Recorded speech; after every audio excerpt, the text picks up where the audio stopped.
আজকে আমরা বানাচ্ছি একদম খাঁটি স্টাইলে, কি জানি, খাঁটি বরিশালের স্টাইলে ইলিশ মাছ ভুনা।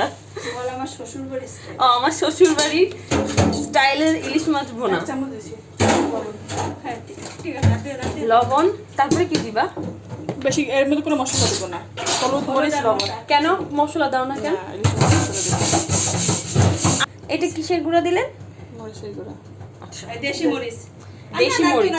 এইটাও কিন্তু আমাদের মানে একদম বরিশালের মরিচ, ক্ষেতের মরিচ। আর এখন দিব হচ্ছে হলুদ। হলুদটাও কি তোমাদের? ওয়াও, সব খাঁটি। খালি ইলিশ মাছটা আয় তোমাদের বরিশালের ইলিশ মাছ। বরিশালের ইলিশ মাছ। ও আচ্ছা, আমরা সবকিছু বরিশালের খাচ্ছি আজকে। বরিশালের ইলিশ দিয়ে বরিশালের নারীর হাতের ইলিশ মাছ ভুনা।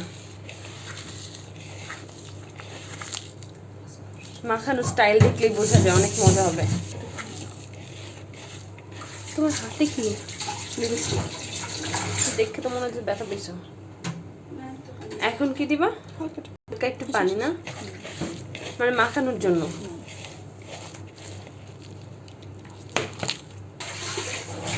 এইটা কি? এটা কি দেখাইলি করছি? এটা পেটের বুড়ি। হ্যাঁ, আমি একটা ভিডিও দেখছিলাম এমন করে বানায়।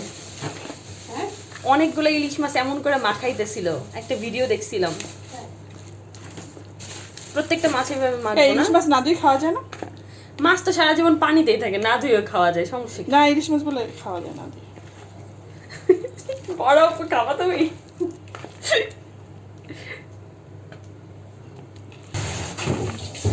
সবগুলো মাছ মাখানো শেষ, তাই না? এখন কি করব? থাকবে, আমি এখন তেল গরম করবো। খিচুড়ি রান্না দিচ্ছি। এটা সরিষার তেল না? সরষের তেল দিয়ে খাবি নাকি? সরষের তেল দিলাম। এটা কি মাছ ভাজা নাকি তরকারি? কোনটা বুঝতেছি না তো। একবারে বসাই দেবো। আচ্ছা,